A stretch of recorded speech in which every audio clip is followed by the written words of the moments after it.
Hey guys, welcome to another episode of The Vinyl Den, your channel for record collecting by record collectors. My name is Nick. I'm Ian. And today we're going to go way back, all the way back to the 8th episode of The Vinyl Den. And we're going to kind of recover a topic we talked about way back when. We're going to talk about original pressings versus reissues. If you haven't done so yet, make sure you click on that link down below. Go check out the Vinyl Den Facebook group. Just a cool place to continue the music conversation. There's some other links down there. There's one for the Vinyl Den merch page. We get t-shirts and sweatshirts on there, which Ian just bought a sweatshirt, so he'll have some Vinyl Den merch here pretty soon. But what else is down there? There's a link for the Vinyl Den Patreon page. Yep. If you want to support the show, it's always greatly appreciated. You can support the show for as little as $1 a month. There's also a link down there for the Vinyl Den Spotify playlist. We're kind of updating that every week with music that we're talking about here on the show. So you can go ahead and follow that also. If you enjoyed the episode, give us the old thumbs up. Hit that subscribe button down below. Make sure you hit that notification bell so you're notified every time we release new episodes.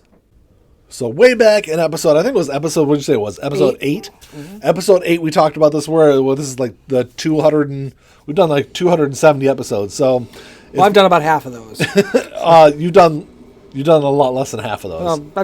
I've done a percentage of those. You've done like a third of them. Okay, roughly. I've done a third. Yeah. Well, you did a couple of Thursday episodes by yourself also, and I might do again. Who knows? Eventually. That was one of your New Year's vinyl resolutions, and like most resolutions, it's still in the early stages. So way back when we kind of talked about our feelings on original pressings versus reissues, and I wanted to kind of recover this because my opinion has kind of changed since then. I know back when we talked about it before, I think a little bit more on the side of original pressings, just because there was the history to the album. The fact that someone sat down and listened to this album for 30 or 40 years before it ended up in my hands. That's kind of the way I fell on it, and then I think I've kind of changed over the last year. I know I bought a lot of records last year, and very few of them were used records. Right. I think my position is pretty much the same. If I can't get it, or if it's kind of a one-off for a group, I have no problem buying an original pressing. But generally speaking, I just go for the reissues. Yeah, yeah. They're generally the a little more easier to get your hands on. I think when things are reissued, at least in good quality, because used, you can find a lot of good used and good quality used albums, but it's a crapshoot a lot of times too. So, and at least in the market we're in, I've seen a lot of used albums.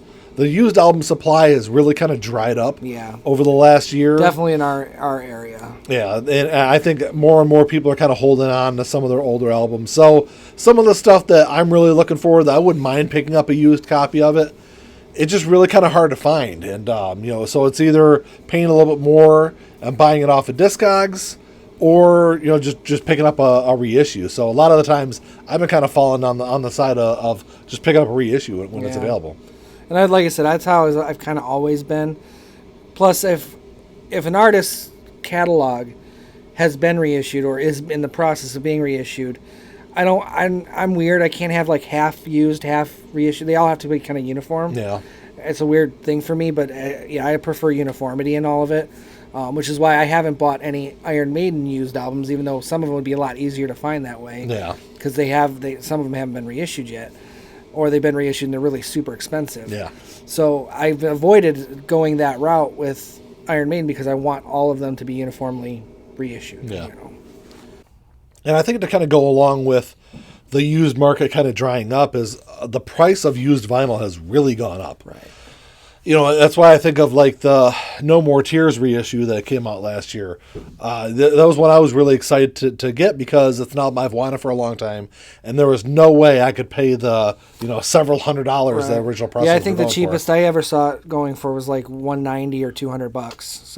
So to pick up a copy for whatever it was, $32, whatever it was when the reissue came out, I'm perfectly fine with getting a reissue like that. Especially a lot of the reissues over the last year or two have either been remixed or remastered or come with additional tracks. Right. There's a lot of upgrades that they've been doing, or with the new anniversary edition that came out for Nevermind, for the first time ever, it's in a gatefold.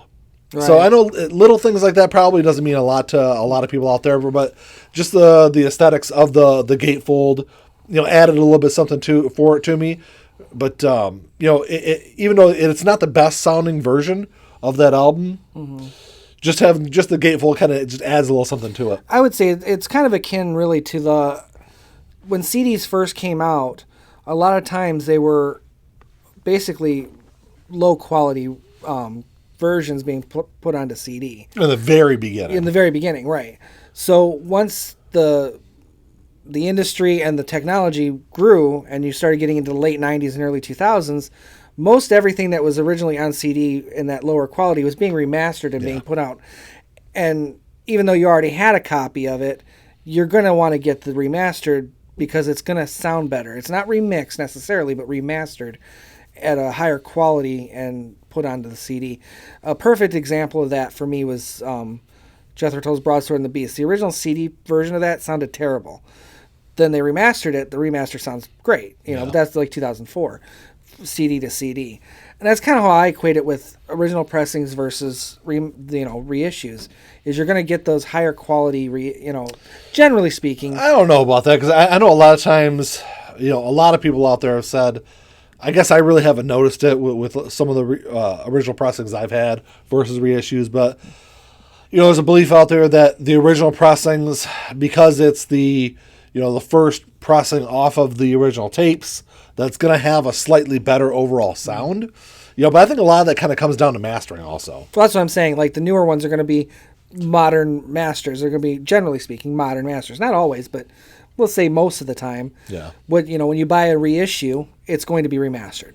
It has to be because it's all digital now. Anyway. If the reissue is mastered, right, in a good way. Yeah. But I mean, like I said, if it's a new pressing, it's going to be off of a new master, regardless whether that master's good or not. Yeah.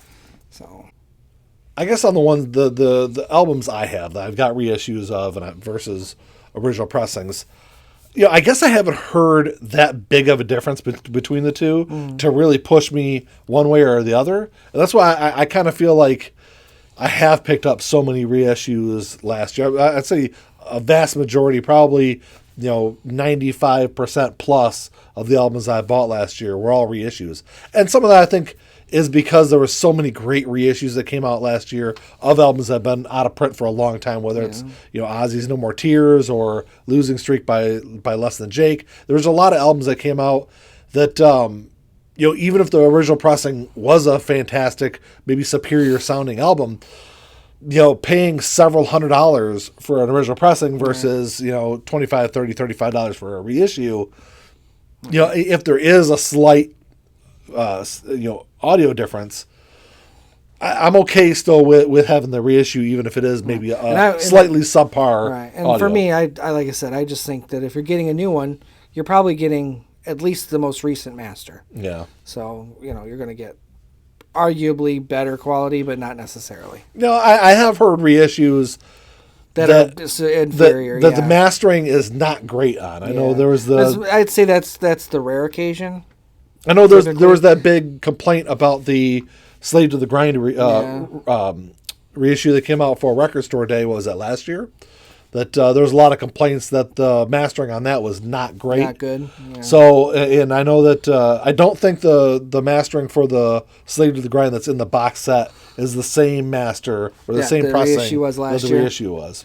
Yeah, it probably wouldn't be hard to fix it anyway, but like I said, it's just, and it could just be my way of thinking it's new, it's better. Not better, just it's cleaner, Yeah.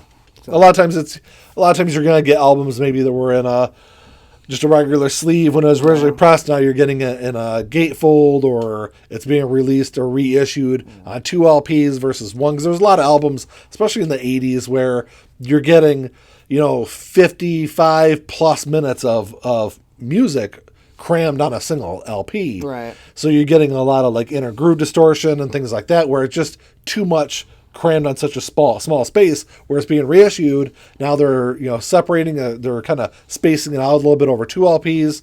So and most of those times you're going to have a better overall sound quality just by reissuing it, even if you go from 33 to a 45 on new pressing, which is a lot of stuff that a lot of albums are doing that with.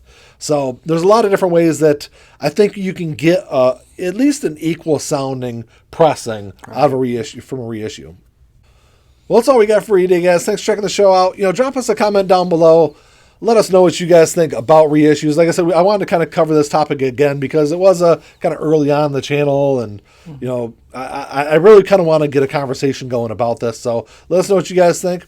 If you enjoy the episode, make sure you give us a little thumbs up. Hit that subscribe button down below. That's all we got. Until next time. Talk to y'all later. Keep on spinning. Peace.